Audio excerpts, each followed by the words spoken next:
Everyday Superpower, the place where we learn about body language, game, relationships, everything in between, yeah? The differentiation between man and woman, how you can engage and communicate efficiently and effectively.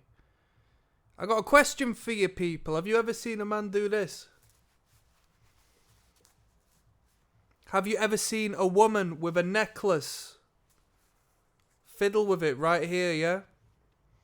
That's a display of discomfort. That's a display of anxiety and a borderline threat response. Whether it's a physical threat, probably not so much as it will be a mental threat, or the primitive within the brain, the primate that lives within our brain from our ancestry, reacting in a defensive way physically in response to what our human brain, the neocortex, has perceived. Alright, whether it be a thought from the past when we are looking in hindsight, whether we are looking to the future about what's coming our way, whether we are in the present and we are perceiving something that makes us feel uncomfortable. You see it happen a lot with women when they start fiddling with the necklace here. And men might adjust their tie and fiddle around with this particular space, right? So on our neck, we've got the suprasternal notch, yeah? It's the neck dimple that exists just here. It makes me feel uncomfortable even touching it, to be honest. Just in between the collarbone here, you know where I'm speaking of.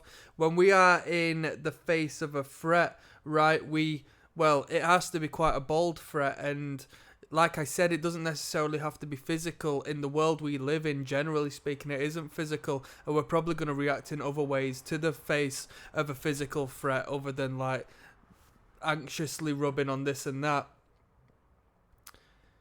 We'll cover it up first and foremost as a means of defense, yeah? It's a vital area. We need to protect our neck, yeah? As Wu-Tang Clan once said, you best protect your neck. So we'll cover it up one way or another, even as oblique and indirect as the fidgeting of a tie. Whilst doing this, the arm comes in, right? Look at the biceps. That's a story for another time. So the arm comes in, right? You are, in a way, minimizing yourself. So not only is it a threat response as far as protecting yourself and pacifying yourself and physically touching yourself, engaging the nerve endings on your skin, alright? All of this self-contact is pacifying behavior and engages the brain and releases feel-good endorphins that fight off the cortisol, the stress you are feeling, right? It all serves purpose. It's all symbolic. So you hold on, cover your neck, because could be cut, right? In the face of a threat, we cover our internals, which we're also doing as we bring the body in. You can see women when they are daydreaming and thinking of something that might make her feel quite anxious. She'll be fidgeting with there, and maybe she'll have the other hand holding onto the shoulders as she does so, covering up the body, covering up the internal organs, right? This is all symbolic to our primitive background.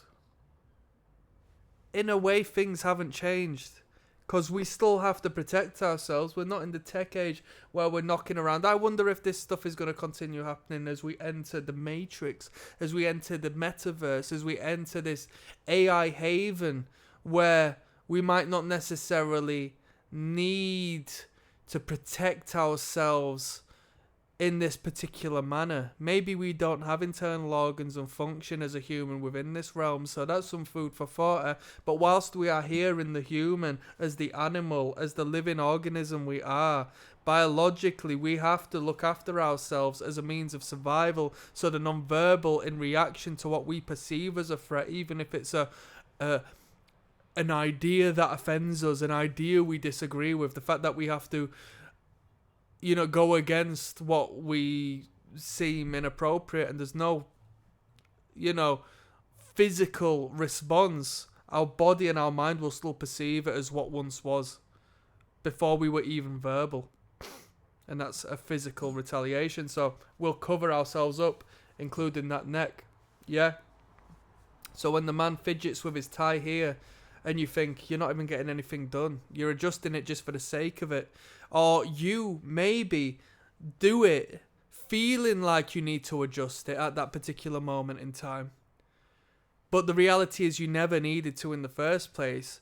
Your brain has convinced you that you needed to, but realistically, you're doing it with purpose to cover and conceal it. It's a subconscious behavior. It works outside of our conscious awareness. That's why this non-verbal game is so important, because you read the minds of not only others, but yourself through identifying what you do on a completely unconscious basis.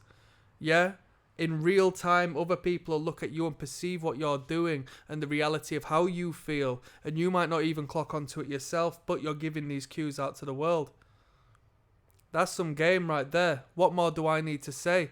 I'm going to sign out on that one. Click like and subscribe, and on that, I've got 2 links in the description. One take you to the catalogue of body language, my catalogue of over 220 videos on YouTube, which teaches you how to read people through their cues. Second is the Patreon, where you'll learn how to be Casanova in the dating game. Yeah, I'll teach you how to read attraction and repulsion cues, how to identify them in your day-to-day.